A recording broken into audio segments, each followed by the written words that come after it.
KWK tuh bentuknya ya begini, nama-nama pemilih di masing-masing TPS. Tuh. Ini PPDP yang pegang. Oke. Nanti dia mutakhirkan orang-orangnya, misalkan yang mana nih? Oh ini pindah domisili. Tulis 4 aja gitu. Tulis 4 di kolom keterangan, misalkan kayak gini. Udah fokus. Gitu dia aja. TMS. TMS apa aja? TMS ada 10. TMS ini tidak memenuhi syarat ya? Ini ada meninggal TMS ya otomatis dong. Meninggal TMS. Ini meninggalnya kayak mana? Syaratnya nanti? Tidak ada. Yang penting ada keterangan dari pihak RT atau keluarganya sendiri. Okay. Terus itu ganda ini misalkan kayak mana di sini ya, belum ada sih contohnya di sini ya. Ya misalkan namanya ada 2. Terus identitasnya sama, di cross check ya.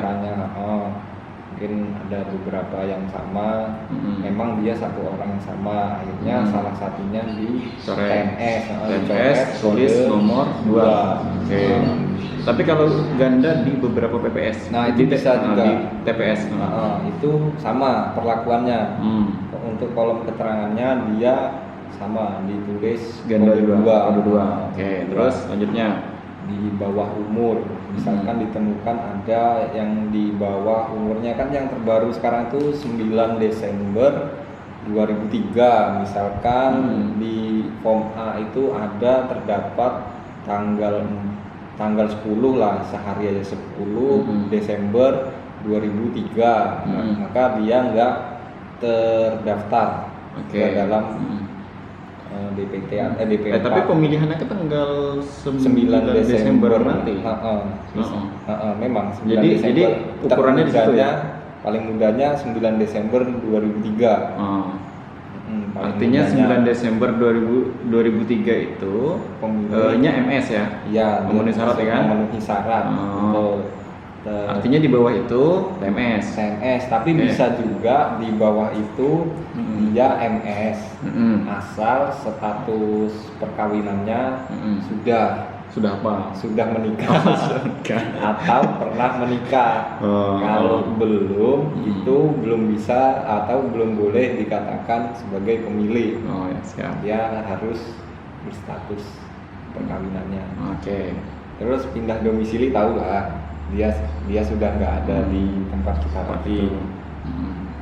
Terus tidak dikenal juga dikategorikan TMS. TMS. Tidak dikenal. TNI Polri nggak boleh. Memang di regulasi TNI dan Polri itu bukan warga sipil ya. Warga sipil ya. Bukan warga sipil. Dia ASN kan. Tapi ini saya tidak tanya yang tidak dikenal nih. Maksudnya kayak mana? Misalkan kita koordinasi sama RT nih tentang orang yang tidak dikenal, misalkan atas nama Sulastri ini. Di wilayah kita ini kan RT 30 ya. Untuk Desa Bangunrejo, 1 TPS-nya itu khusus di RT 30. Kita sudah koordinasi sama RT ataupun tetangga.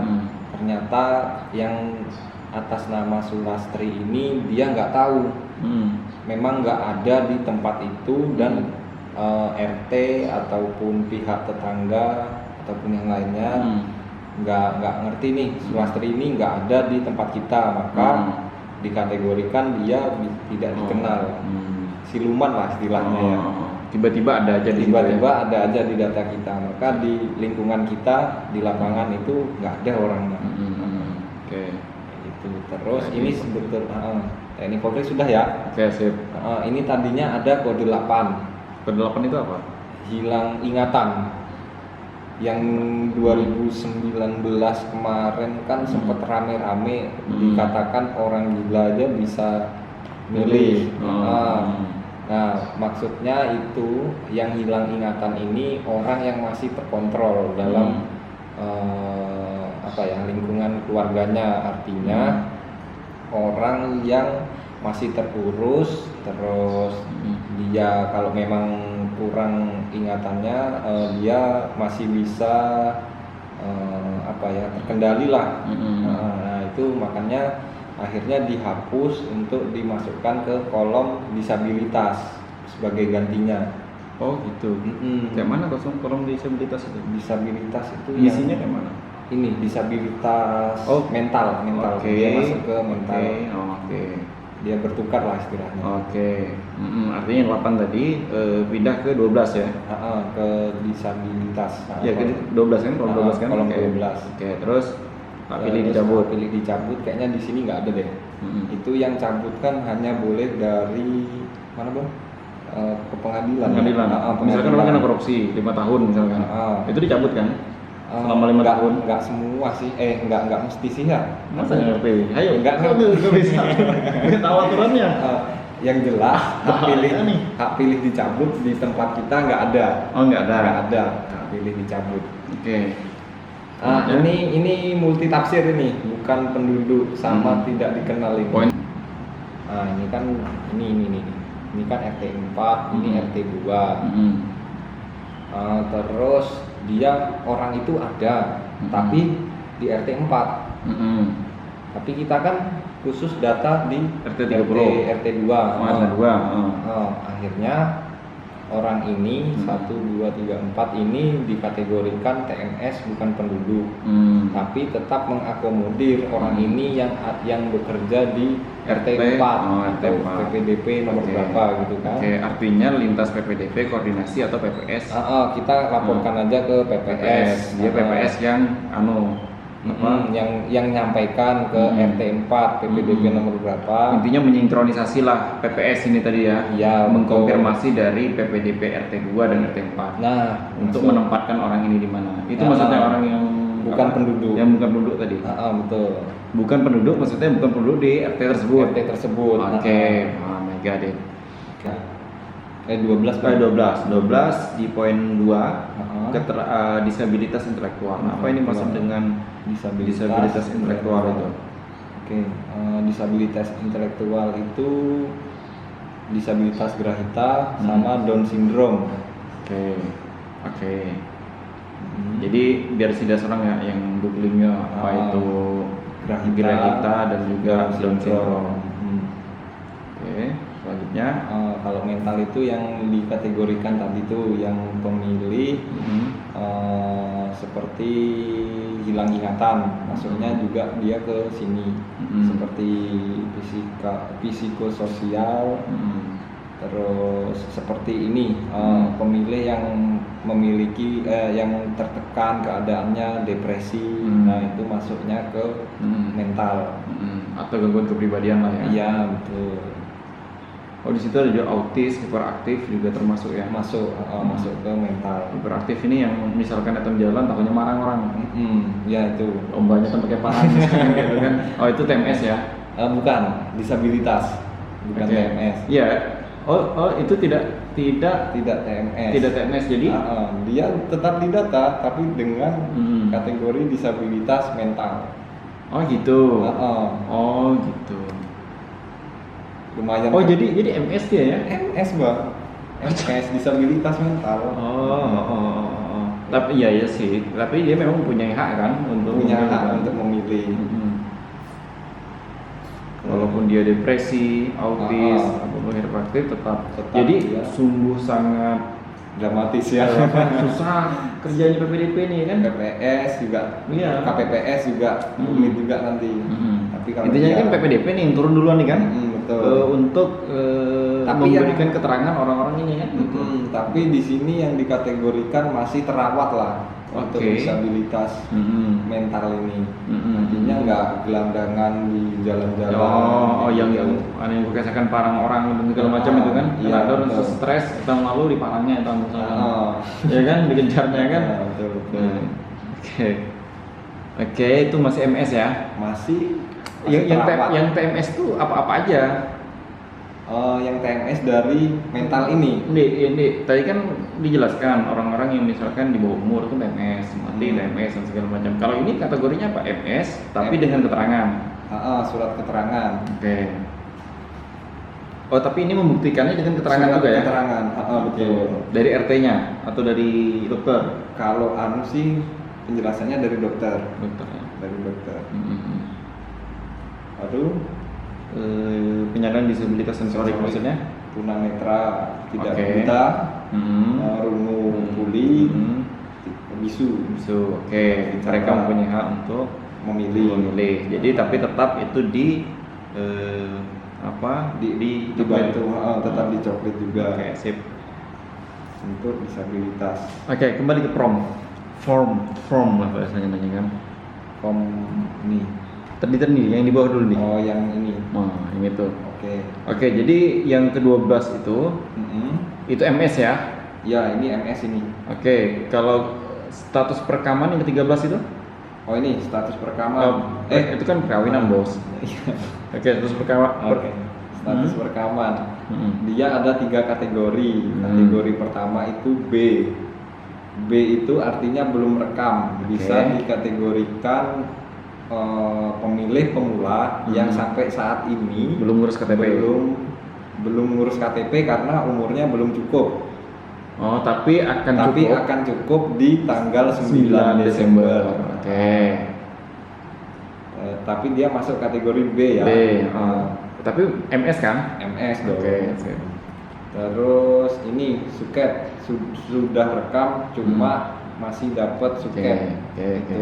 Kalau ini jelas lah KTP elektronik. Oke. Ini MS ya. Artinya Tapi tetap MS. diberikan keterangan K ya. Di kolom sini. Oke. Lanjutnya. Kolom 13. Yang perkawinan tadi sudah ya clear saya rasa ya. Ini belum kawin pernah kawin. Oke, di situ kita nahui itu MS dan TMS nanti kalau yang di bawah umur. Status perkawinan itu kan? Iya betul. Oke. Next, from. Form AA. Oke. Untuk form AA itu yang dipegang PPDP juga. Form AA itu mencantumkan pemilih baru waktu pada saat coklit. Pemilih baru mungkin di form A itu belum terdata orang itu. Tapi ternyata waktu cek di lapangan masih ditemukan pemilih yang belum terdaftar di form A, maka dimasukkan ke dalam form AA. Oh, ini antisipasi kalau rekapan yang dibuat PPDP itu kedepannya itu ada trouble ya, atau ada belum sempat terdata? Betul, ada yang belum sempat terdata, maka dimasukkan ke form AA, itu pemilih baru. Oke, pemilih baru. Jadi masukkan aja di situ nama-namanya ya. Iya, tinggal masukkan aja nama-namanya. Nama apa? Nomor kakak, nik, nama, tempat lahir. Sebetulnya sama juga kalau nama kolomnya kayak yang di form A. From A tadi. Kayak ini. Ini artinya from AA ini from tambahan. Iya betul, form tambahan. Oke, selanjutnya. Bentar, catatan. Apa? Untuk pengisian form AA itu NKK-nya kita tahu itu 16 digit angka. Niknya pasti 16 digit. Ya. Seringnya kami dapat laporan itu ketika sudah ngumpul form AA-nya, ternyata nik NKK ditulisnya nggak sampai 16 digit. Oh, berarti dia itu di dimensi lain. Ngurus kakak dan KTP. Nggak mungkin aja salah tulis. Salah tulis. Makanya perlu Harus ketelitian. Nomor kan coklit kan? Iya betul. Dan lilit. Cocok dan teliti. Cocok dan teliti. Oke. Makanya harus teliti nih. Oke, paham sampai sini? Mantap. Terus lanjut ke AA1. Oke, AA1. AA1 ini ada 1 lembar, isinya 2. Ini sama yang bawah ini sama. Bentuknya sama, cuma keperuntukannya itu yang ini untuk kepala keluarga atau di Tunggu dulu. Aku tanya dulu. Apa sih fungsinya AA ini? AA1 nih? Ini cuma sebagai tanda bukti pendaftar pemilih. Intinya bahwa di orang yang dicoklit itu sudah dimasukkan namanya ke situ, ya kan? Iya, Sudah dicoklit. Itu namanya aja kan, nomor dan nama ya. Ini sebagai tanda buktinya. Terus itu ditandatangani oleh kepala keluarga atau penghuni rumah itu. Terus ditandatangani juga sama petugas PPDP. Di situ ada 2 apa ya, sama lah, dua mode, dua bentuk, yang satu untuk kepala keluarganya, dan satu untuk yang kita. satu untuk PPDP-nya. Oke, jadi setiap kakak itu dapat ya? Setiap per kakak, hitungannya per kakak ini bang. Berarti banyak satu. tuh ini print ya? Makanya kemarin yang bertumpuk-tumpuk itu. Oh, ini barang nih? Ini sudah barangnya. Jadi satu kakak satu, ini satu. Oke. Terus fungsinya itu juga untuk mempermudah PPDP dalam melakukan rekapitulasi. Jadi kelihatannya Berapa kakak yang dia sudah kerjakan. Nah, dihitungnya per lembar. ini disobek. Ini untuk sana, untuk kepala keluarga, penghuni rumah, ini untuk PPDP. Oke, kita pegang data, orang itu pegang data bahwa kita orang itu udah dicoklit, kita udah mencoklit. Iya kan? Bisa gue paham kayak gininya paham gue. Aman aja kan? Aman. A2 selanjutnya. A2 itu stiker lah. Oke, habis itu ditempel ya, tulis namanya stempel. Tulis nama di dalam satu keluarga juga. Hitungannya per kakak. Per kakak juga nih. Hitungannya per kakak. Jenisnya ya begini, jumlah keluarga. Ini ada pernah kemarin trouble di teman-teman PPS. Maksudnya ini jumlah keluarganya tuh maksudnya apa, jumlah pemilih itu gimana. Kalau jumlah pemilih misalkan dalam satu kakak isinya ada 4 orang anggota keluarga, maka jumlah keluarga ditulisnya 4 total. Satu keluarga, total satu keluarga. Tapi misalkan ada anaknya belum milih dan segala macam, itu tidak termasuk nggak termasuk jumlah keluarga. Misalkan dalam keluarga itu ada 10 misalkan, yang bisa milih 5 aja. Oke. Artinya untuk jumlah keluarga itu ditulis 10. Oke, jumlah pemilih 5. Oke, paham. Nomor TPS-nya sudah ya. Nomor TPS ya. Tapi misalkan kayak gini, kita ada pertanyaan kayak gini. Misalkan pemisahan ya, ada pemisahan antara satu keluarga ini ternyata TPS-nya beda. Ya kan? Nah itu kayak mana nyikapinya? Nyikapinya. Jadi gini, kami ada pernah ngirim di grup PPS itu apa ya, mekanisme pemindahan TPS. Jadi kalau ada satu keluarga yang pisah, maka yang pisah ini di TNS-kan dulu di TPS yang salah. Tapi tetap berkoordinasi loh ini. PPDP antar PPDP, maka ini di TNS-kan, ini dimasukkan ke form AA pemilih baru. Jadi dimasukkanlah di PPS yang sama, ke TPS yang sama. Di RT yang sama dong. Iya pasti. Maka di sini ditulis saja langsung betulnya kan. Jadi ini sekaligus untuk pengkoreksian agar ke depan itu satu kakak itu di TPS yang sama. Di TPS-kannya yang kode 4 tadi ya, pindah domisili. Itu koordinasi dengan PPDP yang ada di TPS yang orang itu tinggal salah alamat. Sip. Jadi isi dulu form A-nya, coret dulu form A-nya, baru isi di form AA. Pemilih baru. Pemilih baru, sip.